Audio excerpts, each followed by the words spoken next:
नमस्कार, divine living channel में आप सभी का स्वागत है। आज इस वीडियो में हम जानेंगे कि कैसे शिवभूति मुनिराज सिर्फ 2 शब्दों के ज्ञान से भगवान बन गए। किसी गांव में संसार, शरीर, भोगों से भयभीत एक शिवभूति नाम का पुरुष रहा करता था। नगर के निकट ही मुनि संघ को आया सुन वह उनके दर्शनार्थ पहुंचा।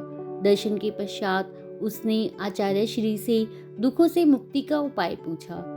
तब आचार्य श्री बोले, हे भव्य प्राणी, यदि तुम दुखों से मुक्त होना चाहते हो तो मुनित्व को अंगीकार करो।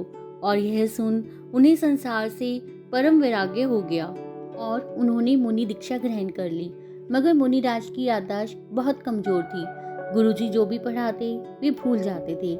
ऐसा ज्ञान का सूक्ष्म कम होने के कारण होता था। जैसे कभी कभी हमारे साथ भी होता है कि हमें बार बार याद करने पर भी हमें याद नहीं होता।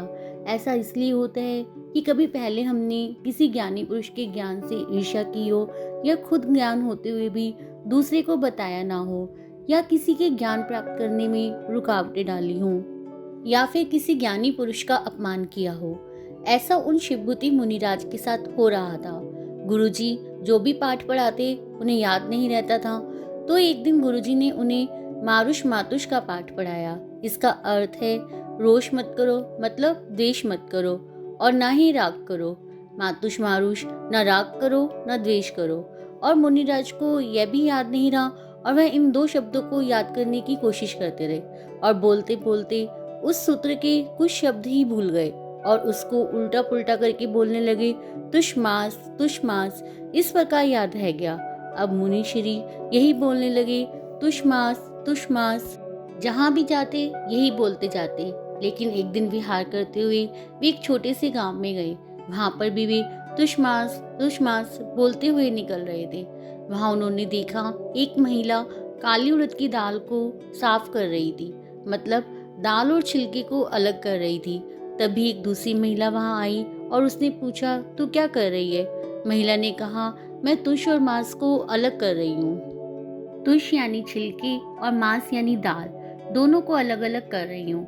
इतना सुनते ही मुनिराज को समझ में आया, उनको बोध हो गया, जैसे छिलके से दाल अलग है, ठीक वैसे ही हमारे शरीर से हमारी आत्मा अलग है।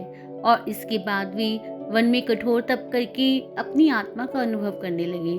अपनी आत्मा को शुद्ध आत्मा जानकर गहरे ध्यान में लीन हो गए और उन्होंने अपने सारे कर्मों का नाश कर केवल ज्ञान प्राप्त किया। इस प्रकार गुरु से पहले ही भावों की निर्मलता से शिष्य ने केवल ज्ञान प्राप्त कर लिया। तो हमने जाना कि वो मुनिराज जो 2 शब्द भी ठीक से याद नहीं रख पाए, उन्होंने कैसे अपनी आत्मा का कल्याण किया।